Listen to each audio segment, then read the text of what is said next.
ಬನ್ನಿ, ಇದೀಗ ನಮ್ಮ ಜೊತೆ ಮಾತನಾಡೋದಕ್ಕೆ ಸಚಿವ ಪ್ರಿಯಾಂಕ್ ಖರ್ಗೆ ಅವರು ಇದ್ದಾರೆ. ಮಾತಾಡ್ತೀನಿ ಸರ್. ಗುತ್ತಿಗೆದಾರ ಸಚಿನ್ ಸಾವು ಪ್ರಕರಣವನ್ನ ರಾಷ್ಟ್ರ ಮಟ್ಟದಲ್ಲಿ ಸುದ್ದಿ ಮಾಡಬೇಕು, ರಾಷ್ಟ್ರ ಮಟ್ಟದಲ್ಲಿ ಸೌಂಡ್ ಮಾಡಬೇಕು ಅಂತ ಬಿಜೆಪಿ ತಂತ್ರ ಮಾಡಿದೆಯಂತೆ ಸರ್. ಮಾಡಲಿ, ಅದಕ್ಕೇನಿದೆ. ಎಂದಿನ ತರ ಇದಕ್ಕೂ ಅವ್ರಿಗೆ ಮುಖಭಂಗ ಆಗುತ್ತೆ. ಹಿಂದೆ ಎಲ್ಲ ತಂತ್ರ ಮಂತ್ರಗಳೆಲ್ಲ ಉಪಯೋಗ ಮಾಡಿದ್ರಲ್ಲಿ ಯಾವ್ದ್ರಲ್ಲಿ ಯಶಸ್ಸು ಕಂಡಿದ್ದಾರೆ ಹೇಳಿ ಇವರು? ಅವ್ರಿಗೆ ಯಾವುದೇ ರೀತಿಯಾದಂಥ ಪುರಾವೆಗಳಿಲ್ಲ, ಆಧಾರಗಳಿಲ್ಲ, ಸಾಕ್ಷಿಗಳಿಲ್ಲ. ಸುಮ್ಮನೆ ಹಿಟ್ ಅಂಡ್ ರನ್ ಮಾಡೋದ್ರಲ್ಲಿ ಪ್ರಯೋಜನ ಏನು ಹೇಳಿ ಅವ್ರದ್ದು? ಅಮಿತ್ ಶಾ ಅವರ ಒಂದು ಅಂಬೇಡ್ಕರ್ ವಿವಾದ, ಅಂಬೇಡ್ಕರ್ ಕುರಿತಂತ ವಿವಾದಾತ್ಮಕ ಹೇಳಿಕೆಗೆ ತಮ್ಮ ಒಂದು ಪ್ರಕರಣವನ್ನು, ಅಂದ್ರೆ ಈ ಒಂದು ಸಚಿನ್ ಪ್ರಕರಣವನ್ನು ಪ್ರಸ್ತಾಪ ಮಾಡೋದ್ರ ಮುಖಾಂತರ ಮಲ್ಲಿಕಾರ್ಜುನ್ ಖರ್ಗೆ ಮತ್ತೆ ರಾಹುಲ್ ಗಾಂಧಿ ಅವರಿಗೆ ಒಂದು ರೀತಿ ಮುಜುಗರ ತರ ಅಂತ ತಂತ್ರ ಅಂತ ಹೇಳ್ತಿದ್ದಾರೆ. ನೋಡಿ, ಏನೇ ಇದ್ರೂ ಕೂಡ ಅದು ಅಮಿತ್ ಶಾ ಅವರಿಗೆ ಮನವೊಲಿಸಲಿಕ್ಕೆ ಮಾಡ್ತಾ ಇದ್ರಂತ ಅರ್ಥ ಆಯ್ತಲ್ವಾ? ಅಂದ್ರೆ ಅಮಿತ್ ಶಾ ಅವರು ಹೇಳಿರೋದನ್ನ ಸಮರ್ಥನೆ ಮಾಡ್ಕೊಂತ ಇದ್ದಾರೆ ಇವರು. ಇಲ್ಲಿ ನಮ್ಮ ರಾಜ್ಯ ಬಿಜೆಪಿ ನಾಯಕರು ಯಾವಾಗಲೂ ಕೂಡ ಅಲ್ಲಿ ಆಳ್ ಮಕ್ಕಳ ತರ ದುಡಿತಾರೆ. ಅವ್ರ ಮನವೊಲಿಸ್ಲಿಕ್ಕೆ ಏನೇನ್ ಮಾಡಬೇಕು ಮಾಡ್ತಾರೆ. ಸುಳ್ಳನ್ನ ನಿಜಾನ ಸುಳ್ಳು ಮಾಡ್ತಾರೆ. ಒಂದನ್ನ ಸಾಕ್ಷಿ ಇಟ್ಟಿದ್ದಾರೆ ಸರ್ ಇಲ್ಲಿವರೆಗೂ. ಇದು ಒಂದೂವರೆ ವರ್ಷದಲ್ಲಿ ನಂದು 5ನೇ ಬಾರಿ ರಾಜೀನಾಮೆ ಕೇಳಿರೋದು. ಕೊಟ್ಟಿದಾರ ಒಂದ್ಸರಿ ಏನಾದ್ರು ಪ್ರೂಫು ಕೊಡ್ಲಿ. ಸತ್ಯ ಏನೋ ಶೋಧನೆ ಸಮಿತಿ ರಚನೆ ಮಾಡಿ ಹೋಗ್ತಾ ಇದಾರಲ್ಲ, ಬರ್ಲಿ, ಅದೇನೇನು ಬರುತ್ತೆ ಹೊರಗೆ ಬರ್ಲಿ. ಅವ್ರ ಸತ್ಯ ಶೋಧನೆನೂ ಆಗ್ಲಿ. ನಮ್ಮ ಏನು ಇಲಾಖೆಗಳ ಕಡೆಯಿಂದ ಏನು ಗುತ್ತಿಗೆದಾರರು ಏನು ಹೇಳಿದ್ದಾರೆ ಅದನ್ನು ಇನ್ವೆಸ್ಟಿಗೇಷನ್ ಆಗಲಿ, ಇಲ್ಲ ಆರೋಪಿಗಳು ಏನು ಹೇಳಿದ್ರೆ ಅದನ್ನು ಇನ್ವೆಸ್ಟಿಗೇಷನ್ ಆಗಲಿ. ಅದು ಆಗ್ಲಾರ್ದೆ ಇವ್ರ ರಿಪೋರ್ಟಿಗೆ ಕಾಯ್ಕೊಂಡು ಕೂಡಕ್ಕಾಗ್ತದೆ ನಾವು.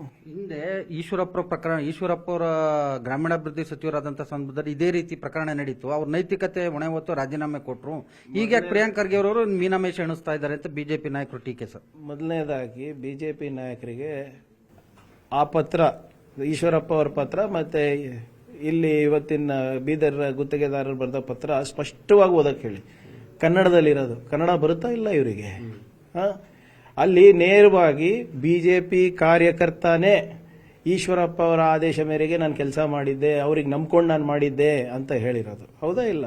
ಅದಾದ್ಮೇಲೆ ತನಿಖೆನಲ್ಲೂ ಕೂಡ ಏನ್ ಬಂತು, ಯಾವುದೇ ಆದೇಶ ಇರಲಾರ್ದೆ ಇವರು ಕಾಮಗಾರಿಗಳನ್ನ ಕಂಪ್ಲೀಟ್ ಮಾಡಿದ್ದಾರೆ ಅಂತ ಬಂದಿದೆ. ಹೌದಾ ಇಲ್ಲ? ಇವಾಗ ಈ ಪ್ರಕರಣದಲ್ಲಿ ಎಲ್ಲಿ ಇದೆ? 8 ಜನ ಆರೋಪಿಗಳಿದ್ದಾರೆ. A1 to A8 Priyank Kharge ಇದಾರ ಅದರಲ್ಲಿ? ಇದೀನ ನಾನು ಅದರಲ್ಲಿ? ಏನು ಕಾಮನ್ ಸೆನ್ಸ್ ಇದೆಯಾ ಬಿಜೆಪಿ ಅವರಿಗೆ? ಕಾನೂನಿನ ಅರಿವು ಇದೆಯಾ? ಅವ್ರೇನು ಹೇಳ್ತಾ ಇರೋದು, ಡೆತ್ ನೋಟ್ನಲ್ಲಿ, ಅಲೆಜ್ಡ್ ಡೆತ್ ನೋಟ್ನಲ್ಲಿ ಏನಿದೆ, ನನಗೆ ಕಾಂಟ್ರಾಕ್ಟ್ ಕೊಡಿಸ್ತೀನಿ ಅಂತ ಹೇಳಿರೋದು.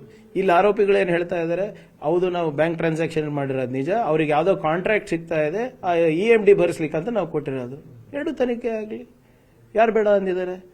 ಈಗ ನಿಜವಾಗ್ಲೂ ಸತ್ಯ ಶೋಧನಾ ಸಮಿತಿ ರಚನೆ ಮಾಡಿಬಿಟ್ಟು ಇವ್ರು ಹುಡುಕ್ಬೇಕು ಅಂದ್ರೆ ಫಸ್ಟ್ ಮುನಿರತ್ನ ಅವ್ರದ್ದು ಏನು ಪ್ರಕರಣ ಬಂದಿದೆ, ನಿನ್ನೆ ಚಾರ್ಜ್ ಶೀಟ್ ಆಗಿದೆ ಅಲ್ಲ, ಕೋರ್ಟಿಗೆ ಸಲ್ಲಿಸಿದಾರಲ್ಲ, ಅದ್ರ ಬಗ್ಗೆ ಸತ್ಯ ಶೋಧನೆ ಮಾಡಲಿ. ಹೆಂಗೆ ಮನಿ ಲಾಂಡ್ರಿಂಗ್ ಆಕ್ಟ್ ಅಲ್ಲಿ ವಿಜೇಂದ್ರ ಅವ್ರದ್ದು ಅಫಿಡವಿಟ್ ನಲ್ಲಿ ಇದೆ ಅಲ್ಲ, ಅದು ಸತ್ಯ ಶೋಧನೆ ಆಗಲಿ. 1,500 ಕೋಟಿ ರೂಪಾಯಿಯನ್ನ ಇವರು ಸಂಗ್ರಹಣೆ ಮಾಡಿದ್ದಾರೆ ಅಂತಲ್ಲ, ಅದು ಸತ್ಯ ಶೋಧನಾ ಸಮಿತಿ ರಚನೆ ಆಗ್ಬಿಟ್ಟು ಸತ್ಯ ಹೊರಗೆ ಬರಲಿ.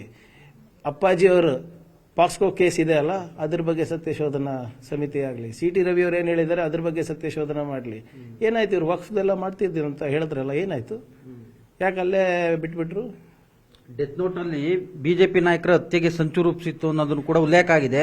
ಆದ್ರೆ ಅಲ್ಲಿನ ಸ್ಥಳೀಯ ಸರ್ಕಲ್ ಇನ್ಸ್ಪೆಕ್ಟರ್ ಶಕೀಲ್ ಅಂಗಡಿ ಅವರು ಇದನ್ನು ದೂರ ತಗಂತ ಇಲ್ಲ, ಪ್ರಭಾವಕ್ಕೊಳಗಾಗಿದ್ದಾರೆ ಅಂತ.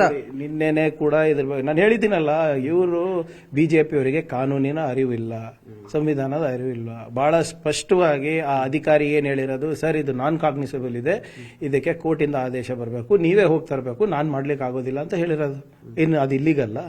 ಮತ್ತೆ ನಿನ್ನೆ FIR ಆಯ್ತಲ್ಲ, ಯಾವ ಆಧಾರದ ಮೇಲೆ ಆಯ್ತು? ಇವ್ರು ಹೋಗಿ ತಗೊಂಡು ಬಂದಿರೋ ಆಧಾರದ ಮೇಲೆ ಆಯ್ತಲ್ವಾ? ಬಿಜೆಪಿ ನಾಯಕರು ಅಷ್ಟು ಗೊತ್ತಿರಲಿಲ್ವಾ ಅವರಿಗೆ? ಸುಮ್ಮನೆ ಇವ್ರು ಇಶ್ಯೂ ಮಾಡಬೇಕು. ಪೊಲೀಸ್ ಸ್ಟೇಷನ್ ಅಲ್ಲಿ ನಿಂತು ಗುಂಡಾಗಿರಿ ಮಾಡ್ತಾರೆ ಇವರು. ನಾನು ಹೇಳಿದ್ದೀನಲ್ಲ ನಿನ್ನೆನೆ, ನಿಮ್ಮ ಬೆಂಗಳೂರು ಬಿಜೆಪಿ ಹೈಕಮಾಂಡ್ ಅವರಿಗೆ ಕಲಬುರಗಿ ಬಿಜೆಪಿ ನಾಯಕರ ಇತಿಹಾಸ ಏನು ಅಂತ ತಿಳ್ಕೊಳ್ಳಿ. ಒಬ್ಬ ಅಕ್ಕಿ ಕಳ್ಳತನ ಮಾಡ್ತಾರೆ, ಇನ್ನೊಬ್ಬ ಮಕ್ಕಳ ಹಾಲಿನ ಪೌಡರ್ ಕಳ್ಳತನ ಮಾಡ್ತಾರೆ. ಈಗ 60 ದಿನ ಜೈಲಿಗೆ ಹೋಗಿ ಬಂದಿದ್ದಾರೆ. ಮತ್ತೆ ನಿಮ್ಮ ಸುತ್ತಮುತ್ತ ಜಿಲ್ಲೆಗಳು, ಈ ಬೀದರಿಗೆ ಹೋಗ್ತಾ ಇದಾರಲ್ಲ, ಬೀದರ್ ಕೆಲವು ಶಾಸಕರಿಗೆ ಕೇಳ್ಬಿಡಿ, ಕಲಬುರಗಿನಲ್ಲಿ IPL ಬೆಟ್ಟಿಂಗ್ ಯಾರು ನಡೆಸ್ತಾ ಇದ್ರು ಅಂತ ಬಂದ್ಬಿಡ್ತದೆ. ಸದನದಲ್ಲಿ ಚರ್ಚೆ ಆಗಿಲ್ವಾ ಸರ್ IPL ಬೆಟ್ಟಿಂಗ್ ಬಗ್ಗೆ? ಯಾರು ಜಾಸ್ತಿ ಮಾತಾಡಿದ್ದು? ಬಿಜೆಪಿ ಶಾಸಕರು ತಾನೆ. ಯಾರ ಮೇಲೆ ಮಾತಾಡಿದ್ದು? ಬಿಜೆಪಿ ಶಾಸಕರ ಮೇಲೆ ತಾನೆ. ಸೊ ಕಲಬುರಗಿ ರಿಪಬ್ಲಿಕ್ಕು ಯಾರ್ಯಾರು ಮಾಡ್ತಾ ಇದ್ದಾರೆ ನೋಡಿ. ನಿಮ್ಮ ಇಷ್ಟೆಲ್ಲ ಮಾತಾಡಿದ್ರಲ್ಲ ನಿನ್ನೆ, ನಿಮ್ಮ ಮಾಜಿ ಸೇಡಂ BJP MLA ಅವರು ಒಂದು ವಿಡಿಯೋ ಬಂದಿದೆ ನೋಡಿ, ತಳವಾರ್ ಇಟ್ಕೊಂಡು ಕೇಕ್ ಕಟ್ ಮಾಡ್ತಾ ಇದ್ದಾರೆ ಪುಡಿ ರೌಡಿ ಥರ. ಬಾಬಾ ಸಾಹೇಬ್ ಅಂಬೇಡ್ಕರ್ ಅವರ ಫೋಟೋ ಕಾಲ ಹತ್ರ ಇದೆ. ಅದ್ರ ಬಗ್ಗೆ ಉತ್ತರ ಕೊಡ್ತಾರೆ ಇವರೆಲ್ಲ.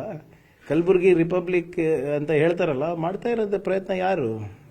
BJP ನಾಯಕರೇ. ಸರ್, ಕೊನೆಯದಾಗಿ ಸರ್, ಈ ಒಂದು ಪ್ರಕರಣಕ್ಕೆ ಸಂಬಂಧಪಟ್ಟಂತೆ CM ಅಥವಾ ಹೈಕಮಾಂಡ್ ಏನಾದರೂ ಮಾಹಿತಿ ಕೊಟ್ಟಿದ್ದೀರಾ ಸರ್ ಅಥವಾ ಕೇಳಿದ್ರಾ ಅಂತ? CM ಹತ್ರ ಇಂಟೆಲಿಜೆನ್ಸ್ ಇದೆಯಲ್ಲ, ಆಬ್ವಿಯಸ್ಲಿ ಅವರು ಹೇಳಿದ್ದಾರೆ. ನಾನು ಬ್ರೀಫಿಂಗ್ ಮಾಡಿದ್ದೀನಿ. ನಾನು ನಮ್ಮ ವರಿಷ್ಠರಿಗೆ ಏನೇನು ಪ್ರಿಲಿಮಿನರಿ ನನ್ನ ಹತ್ರ ಮಾಹಿತಿ ಇದೆ ಅವರಿಗೆ ಕೊಟ್ಟಿದ್ದೀನಿ. ಅವರು ಕೂಡ ಇಂಟೆಲಿಜೆನ್ಸಿಂದ ತರಿಸಿದ್ದು ಮಾಡ್ತಾ ಇದ್ದಾರೆ. ಇದರಲ್ಲಿ ಯಾವುದೇ ರೀತಿಯಾದಂಥ ನಮ್ಮ ಕಡೆಯಿಂದ ಲೋಪ ಇಲ್ಲ, ಇಲಾಖೆ ಕಡೆಯಿಂದ ಲೋಪ ಇಲ್ಲ ಅಂತ ಎದ್ದು ಕಾಣ್ತಾ ಇದೆ. ಆಮೇಲೆ ಇವರೆಲ್ಲ BJP ನಾಯಕರು ನಮ್ಮ ಮೇಲೆ ಸಂಚಾಗ್ತಾ ಇದೆ, ಇದು ಆಗ್ತಾ ಇದೆ. ಎಂಥ ಸಂಚು, ಇವ್ರು ಎಂಥ ಕೆಲಸ ಮಾಡಿದ್ದಾರೆ? ಇವ್ರ ನಾಯಕತ್ವ ಎಷ್ಟು ಅಸಮರ್ಥರಿದ್ದಾರೆ ಅಂದರೆ ಅಲ್ಲಿ ಪಾಪ ಯಾರೋ ನಕಲಿ ಸ್ವಾಮೀಜಿಗೆ ಮುಂದೆ ಇಟ್ಕೊಂಡು ಇವ್ರು ರಾಜಕೀಯ ಮಾಡ್ತಾರೆ. ಇವ್ರಿಗೆ ಬರೋ ಧೈರ್ಯನೂ ಇಲ್ಲ. ಸೊ ಅದರಿಂದ ಇವ್ರದ್ದು ಏನೇ ಇದ್ರು ಕೊಡಲಿ, ಸತ್ಯಶೋಧನ ಹೋಗಿದೆ ಅಲ್ಲ, ವಿತ್ ಡಾಕ್ಯುಮೆಂಟ್ಸ್ ಆಚೆ ಬರಲಿ. ಸೊ ಇದಿಷ್ಟು ಸಚಿವ ಪ್ರಿಯಾಂಕ್ ಖರ್ಗೆ ಅವರ ನೇರ ನುಡಿಗಳು. ಕ್ಯಾಮರಾಮನ್ ವಿಶ್ವನಾಥ್ ಹಾವೇರಿ ಜೊತೆ ಯಬಾಕ ತಿಮ್ಮೇಗೌಡ, ನ್ಯೂಸ್ 18 ಕನ್ನಡ, ಬೆಂಗಳೂರು.